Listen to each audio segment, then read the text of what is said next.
जंग के मैदान में ना बहादुरी की तो बहुत सी कहानियां सुनने को मिलती हैं। लेकिन कुछ कहानियां ऐसी होती हैं जो इतनी गैर मामूली होती हैं कि दुश्मन भी तारीफ करने पर मजबूर हो जाए। आज हम एक ऐसे ही सिपाही की बात करने वाले हैं जिनकी 1971 की पाक भारत जंग में जुर्रत की दास्तान ने उन्हें एक ऐसा एजाज दिलवाया जिसकी मिसाल नहीं मिलती। एक ऐसा एजाज जिसे सरहद पार से भी सराहा गया। तो सोचने की बात यह है, क्या किसी की बहादुरी, किसी की जुर्रत इतनी बड़ी हो सकती है कि उसका दुश्मन भी उसे माने, उसे तस्लीम करे? यही सवाल ना हमें एक बहुत ही गैर मामूली कहानी की तरफ ले जाता है। तो चलें इस कहानी में जरा गहराई में उतरते हैं।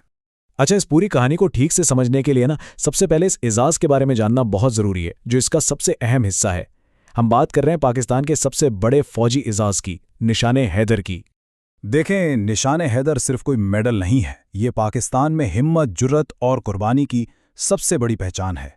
और ये एजाज़ सिर्फ उन सिपाहियों को मिलता है, उनकी शहादत के बाद, जिन्होंने दुश्मन के सामने बहादुरी की कोई इंतहाई ऊंची मिसाल कायम की हो।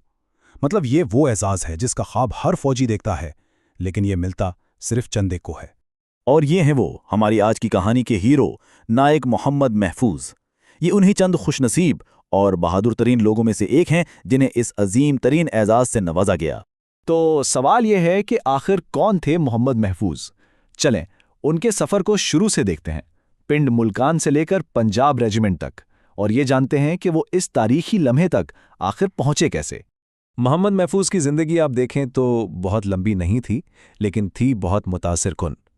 1944 में ये रावलपिंडी के पास एक गांव पिंड मुल्काम में पैदा हुए और सिर्फ 18 साल की उम्र में 1962 में उन्होंने पाकिस्तान आर्मी ज्वाइन कर ली। लेकिन वो लम्हा जिसने इनका नाम तारीख में हमेशा के लिए लिख दिया, वो थी 1971 की जंग। अच्छा, उनकी शख्सियत की एक बड़ी दिलचस्प बात पता है क्या थी? उनका निकनेम। उनके जो साथी थे ना, वो उन्हें प्यार से बॉक्सर बुलाते थे। क्यों? क्योंकि उनमें लड़ने का एक अलग ही जज्बा था। और यही जज्बा, यही खूबी बहुत जल्द मैदान जंग में सबके सामने आने वाली थी। तो अब कहानी अपने सबसे अहम मोड़ पर आ पहुंचती है। तारीख थी 18 दिसंबर 1971 और जगह थी पुल कुंजिली। वागा अटारी सेक्टर में महाज पूरी तरह गर्म था।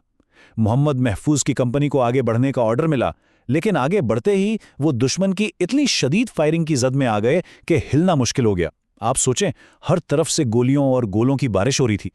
और फिर इसी नाजुक मौके पर दुश्मन का एक गोला सीधा उनकी मशीन गन पर आ लगा और वो तबाह हो गए। मतलब उस वक्त इनकी कंपनी का जो सबसे बड़ा हथियार था वो खामोश हो चुका था। अब देखिए, मशीन गन तबाह होने के बाद कोई भी आम सिपाही पीछे हटने का ही सोचता, लेकिन वहीं से, उसी लम्हे से मोहम्मद महफूज की अकेले लड़ने की वो कहानी शुरू हुई जो आज तक याद की जाती है। एक आदमी और सामने एक बंकर। गोलाबारी की वजह से उनकी दोनों टांगों में छर्रे लगे थे, वो शदीद जख्मी थे, लेकिन हिम्मत नहीं हारी। सोचें, इस हालत में भी वो अकेले उस बंकर की तरफ बढ़ते गए जहां से लगातार गोलियां आ रही थीं। उनके आखिरी लम्हात तो बस बहादुरी की एक ऐसी मिसाल हैं जिसे भुलाया नहीं जा सकता। वो दुश्मन के बंकर पर हमला कर देते हैं, फिर उसके अंदर घुस जाते हैं और वहां जो गनर बैठा होता है उसका गला अपने हाथों से घूंटना शुरू कर देते हैं। इससे पहले कि वो उसे मार पाते, एक दूसरे दुश्मन सिपाही ने संगीन से उन पर हमला किया और वो शहीद हो गए। लेकिन मोहम्मद महफूज की शहादत उनकी कहानी का खात्मा नहीं थी, बल्कि ये तो एक ऐसी मिरास का आगाज था जो आज भी जिंदा है। और यहाँ कहानी एक ऐसा मोड़ लेती है जिसकी कोई तवक्को नहीं कर रहा होता। जंग खत्म होने के बाद खुद इंडियन आर्मी ने उनकी बहादुरी को ना सिर्फ माना, बल्कि ये कहा कि अगर ये फौजी हमारी फौज में होता तो हम इसे वीर चक्र से नवाजते। ये अल्फाज, ये इतराफ़ इस बात का सबूत है कि सच्ची बहादुरी की कोई सरहद नहीं होती।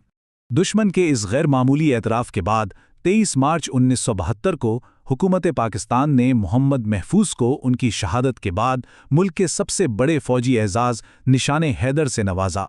और इनकी इस अजीम कुर्बानी को हमेशा जिंदा रखने के लिए उन्हें सिर्फ निशाने हैदर ही नहीं दिया गया, बल्कि उनके गांव पिंड मलका का नाम भी बदलकर उनके नाम पर महफूजाबाद रख दिया गया। ये गांव आज भी उनकी बहादुरी की एक जीती जागती यादगार है। तो आखिर में एक सवाल फिर से जहन में आता है, जब कोई बहादुरी का कारनामा इतना बड़ा हो, इतना अजीम हो कि दुश्मन भी उसके आगे सर झुका दे, तो ये चीज़ हमें इंसानी जुर्रत और उसकी अहमियत के बारे में क्या सिखाती है? ये सोचने की बात है।